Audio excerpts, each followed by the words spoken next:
Vamos fazer um ranking dos 10 filmes indicados à categoria principal no Oscar 2024. E é claro que esse tipo de lista acaba sendo inevitavelmente pessoal, mas eu espero trazer também alguns argumentos gerais que justifiquem a posição dos filmes nesse ranking, incluindo algumas opiniões polêmicas. Sem mais demora, vamos começar com American Fiction. Olha aí, todo mundo esperando Maestro em último lugar.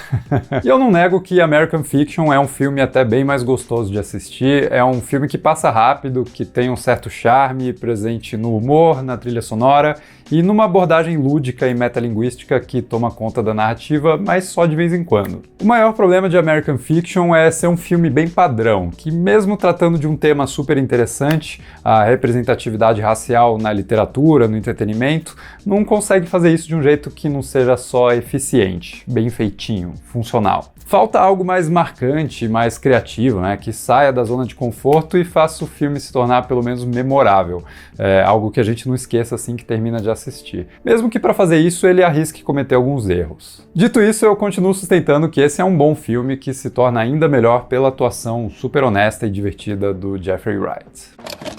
Maestro. Pronto, fiquem felizes aí. Maestro tá aqui porque, mesmo que eu acredite que a gente deve separar a análise de um filme de todo o seu contexto de marketing, do falatório ao redor da obra, né? Não dá pra negar que o filme do Bradley Cooper tem sucumbido perante o ranço da internet, justamente por parecer tão desesperado para ganhar o Oscar. Essa é sim uma cinebiografia projetada para te emocionar, para ressaltar a transformação dos atores e exibir os maneirismos que eles ficaram ensaiando ali durante tanto tempo. Mas eu vou defender que Maestro sai um pouco do estilo padrão de cinebiografias e encontra, pelo menos de forma sutil, algum valor a mais. Seria muito cômodo para o filme passar boa parte do tempo ilustrando as várias conquistas profissionais do Maestro, mas eu gosto que o filme seja contado muito mais pelo olhar da Felicia, a esposa do Bernstein, seja um olhar deslumbrado no começo da relação ou um olhar de conivência magoada com as traições do marido. E nesse sentido, é um filme menos sobre o Bernstein e mais sobre o casal, né? Sobre essas duas pessoas existindo de forma meio indissociável. E eu achei corajoso que o Bradley Cooper tenha sorrateiramente feito um filme que pertence tanto ao cara mais famoso quanto à sua esposa que ninguém conhecia, numa atuação maravilhosa da Carey Mulligan, né? Mesmo que dentro de um filme irregular com alguns problemas de roteiro. Agora, para evitar problemas de roteiro, nada melhor do que estudar o assunto para valer. Então vamos falar de coisa boa. Estamos aqui de volta, eu e o Elsman, para a gente anunciar o vencedor do concurso para ganhar uma bolsa integral aí para o curso de roteiro da IC. E eu queria agradecer demais todo mundo que participou, né? A gente recebeu muitos comentários divertidos, interessantes, mas o vencedor foi o Jardiel Loreto Filho, que definiu a anatomia de uma queda com a seguinte frase: a verdade se situa na encruzilhada entre o desejo e o horizonte ético de cada indivíduo. Cara, eu achei essa frase demais, Gustavo. Tem uma coisa que é muito legal, né? Quando a gente brinca com essa coisa das frases, é esse poder de síntese. E eu acho que o Jardiel consegue nessa frase trazer a síntese do conflito central do filme. A coisa do desejo, da gente querer muito, né? Aquilo que a gente não tem e a gente precisa resolver. Ao mesmo tempo, o limite dessa vontade é sempre questões ético-morais, né? Que a gente precisa trabalhar e pensar e entender sempre, então eu achei bem legal. Eu acho que tem tudo a ver. A Anatomia de uma Queda é um filme que, assim, coloca ali um fato que tá sempre sendo decifrado, interpretado pelos personagens, né? E sempre através desse pêndulo que tá oscilando ali entre dois polos meio que opostos, né? O nosso desejo do que a gente quer acreditar, eu quero que isso seja verdade, mas sempre vai passar ali por uma certa, sei lá, a gente tá forçando os limites, né? Das nossas convicções, dos nossos princípios ali, desse horizonte ético que o Jardiel definiu muito bem. Então acho que é uma frase aí que sintetiza perfeitamente a Anatomia de uma Queda. Mas se você quiser estudar outros cursos da escola, ou mesmo esse curso de roteiro, você pode se inscrever ganhando 10% de desconto usando o cupom Gustavo10, que vale até o dia 30 de maio de 2024. Bom, de volta ao ranking, deixa eu arriscar mais uma polêmica aqui. Oppenheimer. Oppenheimer é o clímax da trajetória do Christopher Nolan em se tornar um dos cineastas mais relevantes da indústria americana, capaz de garantir tanto a aprovação do público quanto da crítica. e também a preguiça de muita gente que simplesmente não curte o estilo do cara. Pessoalmente, eu gosto mais dos filmes que ele fez na sua primeira década em atividade, né? Sendo que ultimamente cada novo filme parece meio apaixonado demais pela própria estrutura narrativa complicada, e com Oppenheimer não foi tão diferente para mim. Por exemplo, eu acho a montagem aqui meio propositalmente embaralhada, né? Sem muito respiro para reflexão, sendo que reflexão é uma peça crucial dessa história sobre o cara que criou a bomba atômica e causou a destruição de milhares de pessoas. O Nolan também parece diluir o peso moral da coisa toda quando decide focar a atenção de toda a última hora do filme mais numa vingança pessoal jurídica por parte do personagem do Robert Downey Jr. do que um confronto verdadeiro do Oppenheimer com as consequências materiais dos seus atos. Só que mesmo com tudo isso, cara, é impossível ignorar Oppenheimer, né? Não dá pra não conversar sobre esse filme. E assistindo mais vezes é possível encontrar no meio das extravagâncias do Nolan muitas sutilezas também, que mostram pelo menos um grande carinho do diretor pelo projeto e pela nossa atenção também. E digo mais, se Oppenheimer ganhar, ou melhor, quando Oppenheimer ganhar, eu acho que o Nolan vai ser um diretor melhor daqui pra frente. Ele vai ser livre dessa necessidade de validação pelo Oscar que afeta muitos cineastas, principalmente os que atuam nos Estados Unidos. Barbie. Eu não resisto em colocar Barbie sempre junto de Oppenheimer, mas sempre um passinho na frente. O filme da Greta Gerwig é maravilhoso, é um baita testamento do quão interessante e criativo pode ser o cinema blockbuster que deixa os seus autores trabalharem direito, sem aquela interferência dos executivos e os seus números tão valiosos. Eu adoro como o filme consegue lidar com questões femininas de forma tão lúdica, despretensiosa e engraçada, né, quanto pertinente, séria e genuína, e fazer tudo isso parecer tão natural, tão fora de um, sei lá, nítido planejamento corporativo para reformular a marca e vender mais brinquedos, o que acabou acontecendo mesmo assim. O filme peca em algumas ideias que não funcionam tanto, né, ou mesmo num didatismo que para alguns pode parecer direto demais, embora a gente precise de um pouco de discurso direto de vez em quando. Mas o que importa é que Barbie é uma obra deliciosamente confiante em si mesma. E eu diria até que reconhecer essa suposta contradição de um filme que é tão produto quanto arte acaba chamando atenção para o fato de que, na verdade, todo filme é isso também, né? Pensando no quanto o cinema já nasce como indústria. Barbie só reconhece isso abertamente e faz disso uma virtude a ser aproveitada pela história, ao invés de um defeito a ser escondido. No mais, eu defendo muito que filmes de grande apelo público sejam devidamente reconhecidos como cinema de verdade também nas premiações. Zona de interesse. Um soco no estômago que você talvez nem perceba que tomou, mas sente os efeitos ao longo de toda a duração do filme. Zona de interesse não é fácil de engolir porque o filme usa o tédio para trabalhar o incômodo, né? Não existe muita saída pra gente que não seja vivenciar uma sequência de ações domésticas e triviais completamente pervertidas pelo contexto terrível do campo de concentração exterminando pessoas logo ali do lado. Mas o filme se beneficia de uma característica importante do cinema lento, o slow cinema, né? Que é a de forçar a gente a levar os pensamentos até para bem longe do filme e refletir sobre coisas que nunca teriam a mesma força se fossem ditas de um jeito definitivo e didático dentro do próprio filme. Nesse caso, como Zona de Interesse transforma o público atual em vigilantes julgadores de pessoas do passado, eu fiquei pensando também em como a nossa geração vai ser julgada futuramente pelas pessoas do amanhã, né? Quais seriam os nossos muros convenientes que permitem com que a gente olhe para o lado e ignore o sofrimento que acontece nitidamente perto da gente. É sempre complicado fazer analogias de qualquer tipo com o que aconteceu especificamente durante o regime alemão na Segunda Guerra Mundial, mas é uma virtude tremenda que o filme seja capaz de abordar tanto esse aspecto incomparável e intransferível do sofrimento das vítimas do nazismo, quanto simbolizar algo maior, né? Um mal capaz de existir em qualquer lugar, durante qualquer época da história humana e principalmente nos objetos e atitudes mais comuns da vida cotidiana. Mesmo que para isso, Zona de Interesse precise causar tanto mal-estar, né? Tanta náusea em quem assiste. Os Rejeitados. Aqui o Alexander Payne faz um filme que parece surgir direto dos anos 70, né? Como se ele tivesse sido descoberto depois de passar décadas perdido.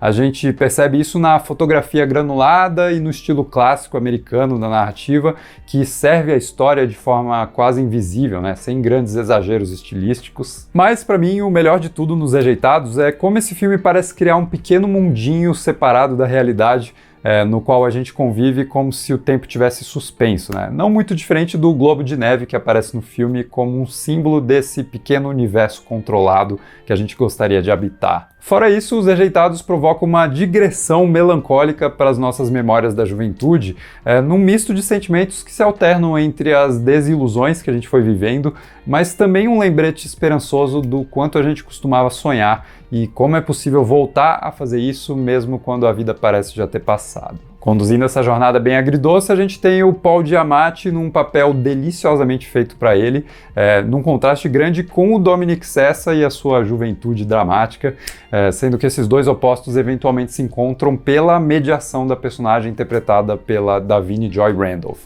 numa atuação muito comovente. No geral, assistir Os Rejeitados é tipo se aconchegar debaixo de um cobertor quentinho quando o mundo todo lá fora parece estar congelando. Vidas Passadas. Falando em aconchego nas memórias, Vidas Passadas também leva a gente para o passado, mas numa intenção de explorar as várias vidas que nós poderíamos ter vivido, né? Numa obra que eu já vi definida em algum lugar da internet como um filme de multiverso para adultos. Uma alfinetada em tudo em todo lugar ao mesmo tempo, talvez, né? Mas de fato esse filme se preocupa muito em provocar uma reflexão existencial e íntima que existe no silêncio, naqueles momentos solitários que acontecem quando a gente deita e o sono não vem, e daí a mente voa para bem longe, né? Explorando esses confins da memória e da possibilidade do que nunca foi. Se parece poético, é porque Vidas Passadas usa a solidão dos seus cenários urbanos e a proximidade nunca concretizada entre os seus personagens para evocar essa aura de investigação do passado, colocando ainda no meio um elemento importante que é o da diferença cultural, aqui representada por um personagem que tinha tudo para ser antagonizado na história. No caso, o marido americano que se colocaria no meio do casal coreano, mas isso nunca acontece. E não acontece porque Vidas Passadas está interessado mesmo em propor um exercício maduro e multifacetado desse universo de possibilidades. E só por isso eu acho que o filme já se livra de muito ruído que poderia atrapalhar a reflexão, né? Deixando espaço de sobra para a gente contemplar o passado, presente e futuro dos personagens, tanto quanto o nosso também.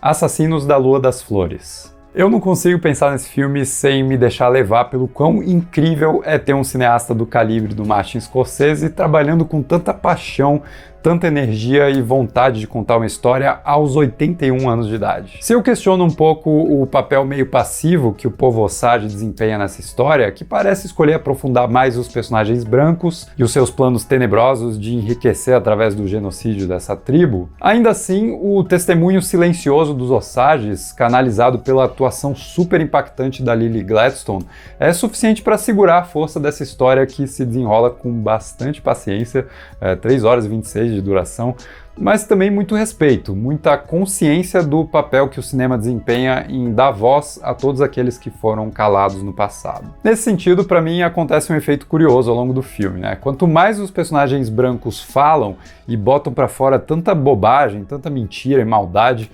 mais eu direciono meu olhar para os olhos dos atores indígenas e para os seus rostos marcantes que, sem abrir a boca, dizem muito mais do que todo o falatório dos personagens brancos. Ajuda que o Robert De Niro seja tão brilhante em viver personagens desprezíveis, e essa é, sem dúvidas, né, uma das suas melhores atuações dos últimos tempos, mas no fim do dia, Assassinos da Lua das Flores está marcado na minha mente como sendo esse grito do povo Osage que ecoa dos túmulos, né, clamando não tanto por vingança ou mesmo por justiça, mas pela simples dignidade de serem vistos pelo nosso olhar. Filme super importante de um dos grandes mestres do cinema que a gente é abençoado em ver atuando ainda nos dias de hoje.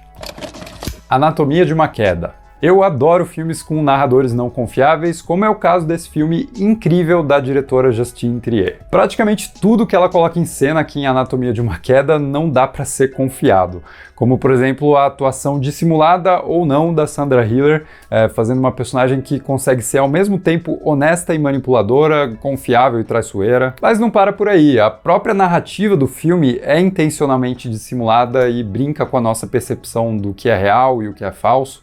Ela converte flashbacks em suposições, espalha alguns pequenos furos de roteiro propositais que impedem qualquer tipo de resolução definitiva dentro de um filme de tribunal que, em tese, deveria oferecer algum grau de objetividade no final. Mas isso não existe porque a Anatomia de uma Queda não está nem um pouco interessado no ponto final, mas sim na interrogação. O que importa aqui é explodir as nossas noções do que é fato e o que é ficção, levantando questionamentos que surgem muito naturalmente a partir de uma narrativa milimetricamente pensada para alcançar esse objetivo. Não deixa de ser um filme absurdamente admirável formalmente, né, pensando nas escolhas criativas e como elas são executadas com tanta precisão, mas o conteúdo está ali também, provocando essa discussão tão interessante que domina o jeito como a gente interpreta o mundo hoje em dia, sempre procurando decifrar se estamos sendo manipulados ou não pelas histórias que chegam até nós, seja num filme, num vídeo, numa notícia ou numa mensagem do WhatsApp. Mas o filme que está em primeiro lugar, para mim, é Pobres Criaturas. Quando eu penso nos filmes que mais mexeram comigo, né, que mais me impactaram profundamente, eles nunca são filmes perfeitos, impecáveis. Pelo contrário, são filmes que até podem trazer um ou outro elemento um pouco fora de lugar, mas onde eles acertam com tanta força que a experiência geral se torna muito maior do que as pequenas partes individuais que formam o todo. Eu digo isso porque Pobres Criaturas é essa criatura que costura diferentes partes num corpo maior, assim como as criações do cientista Godwin Baxter, interpretado maravilhosamente pelo Willem Dafoe num dos seus melhores papéis da vida. Esse filme do Yorgos Lanthimos atira para vários lados, né? Ele é esquisitão, ele traz um humor peculiar, tão verbal quanto visual, ele oscila entre a seriedade certa para os momentos certos e a pura e simples bobeira criativa sem freios de uma mente infantil, e às vezes de uma mente bem adulta também. Ele se apresenta tão preto e branco quanto colorido,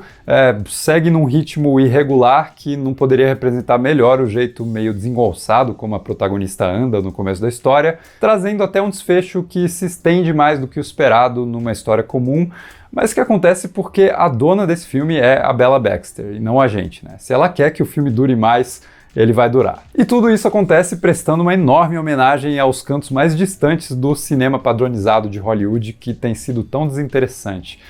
Pobres Criaturas é Georges Méliès, é Terry Gilliam, é David Cronenberg, é Tim Burton, é Lars von Trier e, acima de tudo, é Yorgos Lanthimos. Mas o Yorgos não tá sozinho, e eu jogo muito do sucesso disso aqui nas costas da Emma Stone, essa atriz corajosa, versátil, experimental, que está trilhando esse caminho tão interessante como uma das grandes atrizes da nossa geração, e uma produtora de mão cheia também, né? Bancando todas as escolhas polêmicas desse filme com uma confiança tremenda na força dessa obra. Pobres Criaturas é um espetáculo, e é o meu filme favorito do Oscar 2024. Mas comenta aqui embaixo qual é o seu ranking de melhor filme e se quiser assistir análises mais detalhadas sobre cada um desses filmes, tem vídeos aqui no canal.